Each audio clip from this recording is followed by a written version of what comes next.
All right, I did a practice round, so the videos that are coming up in this playlist are for the Glenmonarch 9-hole cup, and today is Thursday, and I did a pure practice round just to test out a few things on these holes and see where we're at. So if you're not, I'm not demoing these holes to to show you the perfect thing on it. Today is a practice round. I went out with my caddy and we walked around and we tried out some different stuff, and tomorrow is where the rubber meets the road. So tomorrow is definitely a demo the hole and try and get it all right. But today, there was a few epic fails in here, and the shot didn't quite execute on some of them. But some of these holes, I definitely learned a few things. So, let's try and figure out what we're looking at for minimum score here. So on hole number 1, this par 4. This is going to be a predominantly birdie hole. If you can work yourself into the best spot to get eagle, you're going to give yourself a better chance. I did line up my shot along here where I wanted, and I put on just a little too much curl and clip the rough, which is very easy to do. What I think I'm going to do is start off actually even further off this way to open up this fairway. It really ticks me off if putting on just a little teeny bit of curl and clipping the rough here. So I'm going to start further to the right, so I give myself more room to the left to avoid this rough. I was still in very good short iron range, even where I dribbled out here. But I'm not sure whether the topspin I put on there would have been too much to blow me out past this. My opponent went out to this island out here, and that's not a bad area either. But they had to do a rough bump to get out there. I still think that this area over here is the better area. But I still have some work to do to see what it's going to take to get out here cleanly. Now, in my practice account, I have a level 9 quarterback, and it only has about 4 topspin. So the topspin guide on the ball guide was ending right about here. So I'm not sure how much roll forward I would have had. In my main practice account, I've got a level 10 quarterback, so it's got a little bit more topspin and a little bit more distance. So I'm gonna probably come at this with my quarterback just to see, because it's so much more accurate. But I'm definitely going to bring a big ball to try and get into my minimum short iron range coming in. But it's definitely a birdie hole with a serious eagle opportunity. If you can make an eagle on this hole, that's going to definitely help you out. And it is a very eagleable hole. We do need to make a wind adjustment when we come into the green. It's a very tricky green, and so we're going to need to make some kind of an adjustment coming in there. And that's why if I can get into my minimum short iron range, it's so much more accurate that it's easier to make those adjustments. Hole number 2. Hole number 2, this is a definite birdie hole with a serious hole-in-one shot if you do the rough bump. And I did a rough bump here with a sniper and a marlin, or a sniper and a nav, excuse me. If you've got a lower wind ball, like the popcorn or any low wind ball that's 1 power, you're not using any of the side spin or very little. So something with 1 power, low wind, that could help you out. But this is a serious hole-in-one shot. But it's going to be a birdie hole with a serious hole-in-one. So we could, the +1 on the first 2 holes is pretty doable, but so far we're at 2 under. This hole right here is definitely going to be a birdie hole, but it's going to be a hole that you really want to try and get an eagle on, because once again, most people are going to get birdies here, but if you can come out here and get an eagle. I came here with a 3 power ball and ended up clipping this rough, and ended up right out like at the minimum line. And I say you need to be out in this area, I was right on the line there. So what happened was the distance. This is almost how it works. The closer you are here, the closer you'll get here with a big dog. So if let's say you're 15 yards off here, you're going to be about 15 yards off here. If you're 30 yards off back here, you're going to be 30 yards off back here. So obviously you want to be as deep into this hole as possible, so that on the second shot you're as deep in the hole, so you don't have, when you come over, you don't have to engage a bunch of topspin. If you find yourself back in an area where you're back in here with your big dog has tons of topspin, so you could put enough topspin to get over. But if you get over and you have all that topspin, where's all that energy going to go? It's going to go in a forward direction, and you could end up. I was actually trying to do a rough bump here just to dribble out onto the green. I was so far back. And I think I actually would have had it if I hadn't hit it like 4 rings straight to the right or the left, and I ended up in the sand. But there is a possibility here. But the key here is that there's one shot at a time, and the first shot is setting you up for that second shot, and you have to dig down into this hole. Now, where our red line was at with a 3 power ball, I didn't have to do a lot of work to get over here. I left the wind, I believe I left the wind in, and didn't do any overpower, and just barely clipped that rough. So that's not a bad play. One of the things you could do is I could have moved a little bit over to the left and put on more topspin and anticipated that I was going to clip the rough right here. You got a pretty good sized rough pad right here, and clip that rough so that it would dribble out into this area, because what's going to happen normally is most people are going to be hitting out over into this area, and you take a big chance excuse me, of rolling into this rough. If you were over here, that topspin you put on there would have been, you would have had plenty of room. But it's hard to get the ball to go in this S shape and end up out here. So you're going to see a lot of people ending up dribbling out into the rough out in this area. So and the ball's got so much speed coming in that if you can clip the rough right here, you could dribble out into it.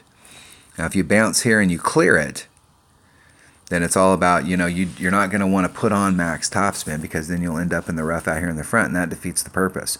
So it's very tricky to try and get out here past this line to get into this area consistently. But the further you get into this area with a big dog and a 3 power ball, the further you're going to be up towards the tip here, and you want to be as close to that tip as you can, so that when you're coming over, you don't have to, you can actually almost use like a little backspin, so that when you get to the other side, it'll slow you down. Anywhere you can get greedy here and really try and go for it, but the goal here is to get up here, get on the green, make a putt, get your eagle, high five everybody in the room, and go to the next hole. Because not very many people are going to get eagles on this hole. There's going to be a lot more people getting birdies than eagles. So this hole here is definitely going to be listed as a birdie hole with, once again, a serious chance of getting eagle if you can execute. In my practice count, I really don't have any 4 power balls to speak of. I have a few, and I may use one in the weekend round just to help me out on this hole. I only have just a few, but this is definitely a hole to bring one on.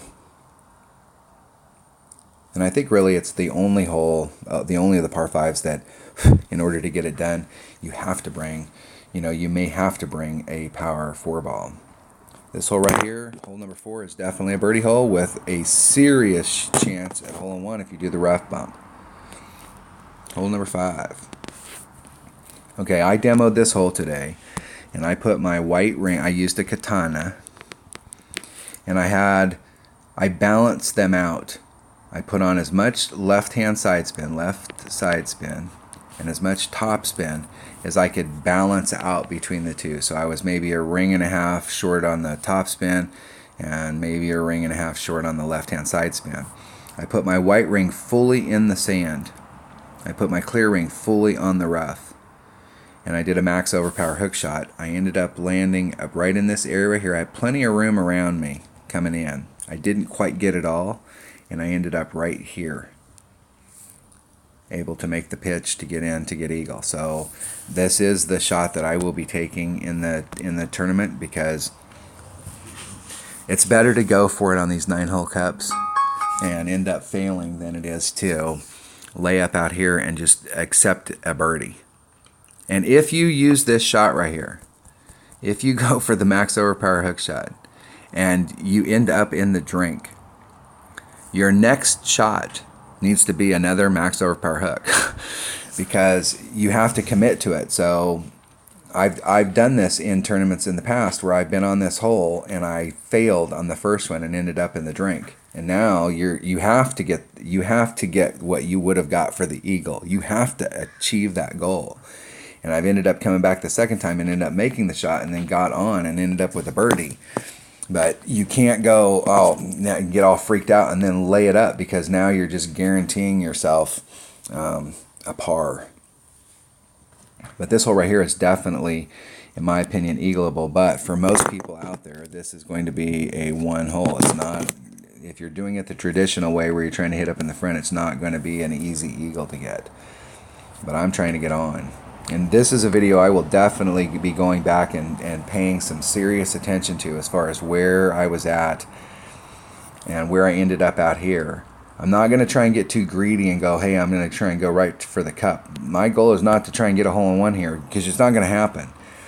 Because no matter what your trajectory is out here, if you tried to go for the hole-in-one, you're going to end up in this rough, this little peninsula that sticks out. My goal is to get out here so that I can get an easy birdie and move on to the next hole. Hole number 6. This is definitely, for most, it's going to be a birdie hole.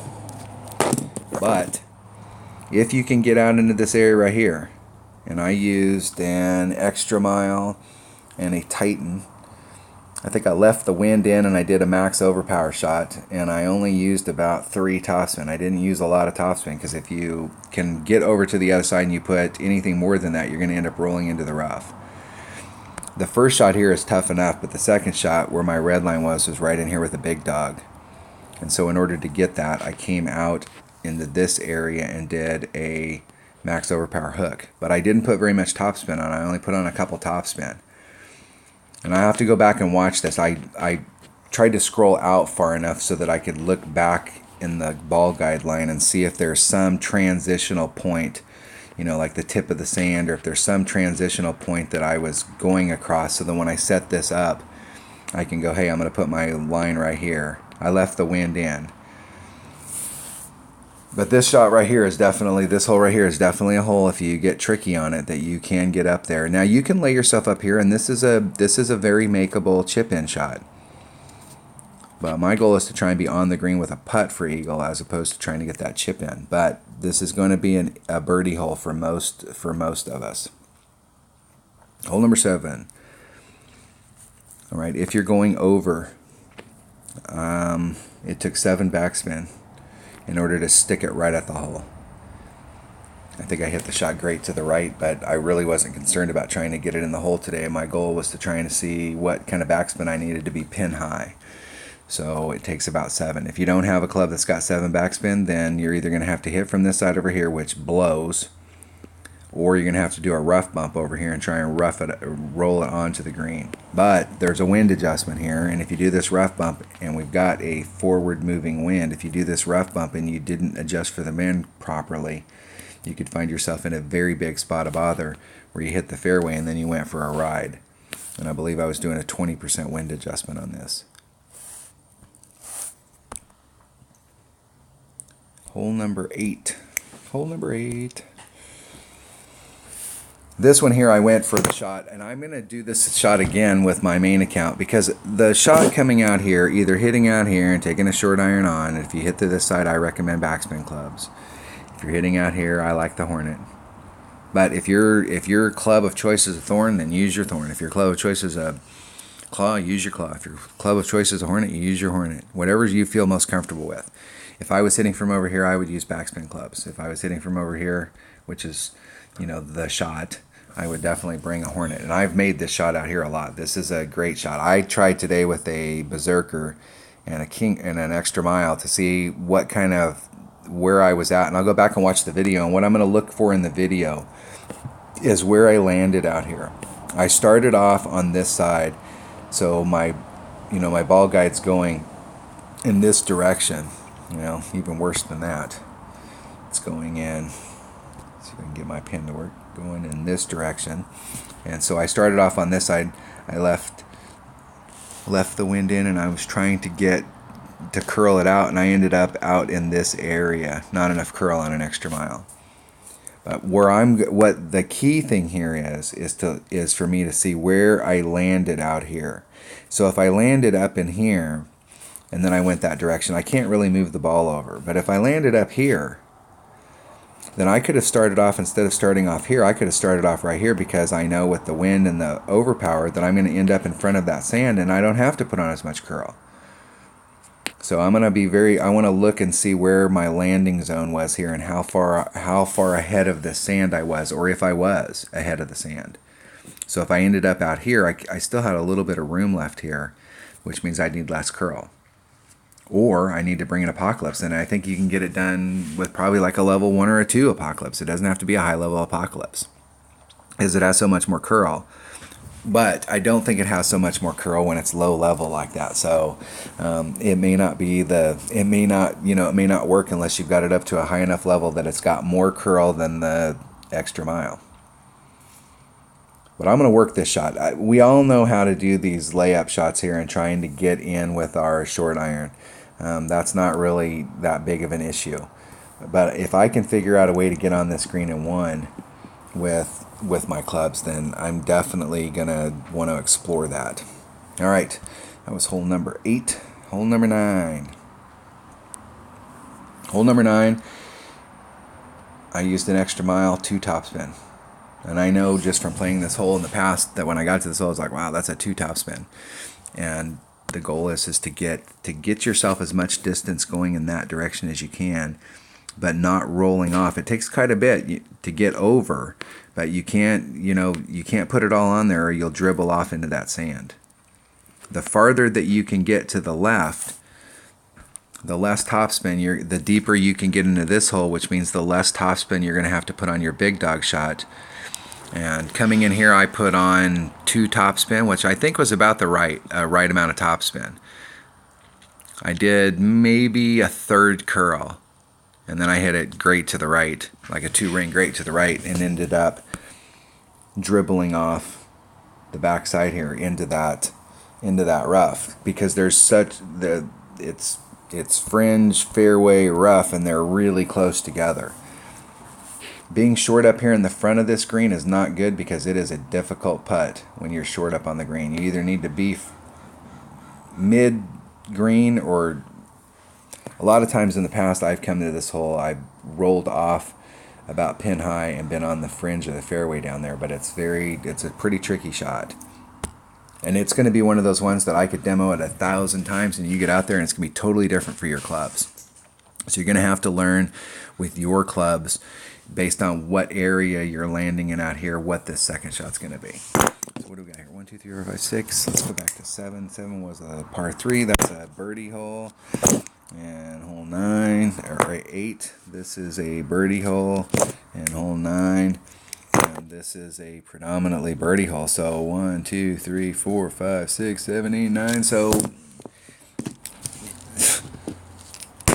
there's opportunities on almost every hole here to pick one up. So this is going to be one of those wild tournaments where, getting a birdie on every hole, getting up on that birdie, like picking up the shot, is possible on every hole. And pretty easy, not necessarily easy, but very doable on a lot of these holes. I think in the tournament you're probably going to have to shoot, even though 9 is going to be, I think, an average score, you're going to see a lot of people at the 9 and 10 range where they picked up one. I think in the weekend round you're going to probably have to shoot a 12 to 14 in order to have any shot. I would want to come in at least with a -13 in the weekend round to give me a shot of making it. That means you're going to have to pick up 4 of these, and the par 5s, you can pick them up. So there's 3 right there. And there's a lot of opportunity in this course to pick shots up. So today's practice is going to be really key to help for the weekend round. All right, that was just a basic walkthrough on what happened today in my practice round, and I'll post those videos right behind this in this playlist. But like I said, if you're looking for demo shots, you're not going to get that on all of these holes, because a lot of these holes I was just looking for like what clubs to bring or what ball to bring or where my red lines were. But I definitely got 6 or 5 and 6, those holes right there. I would definitely go back and make sure you watch those holes, because I did figure out the artillery on both of those. All right, thanks for watching.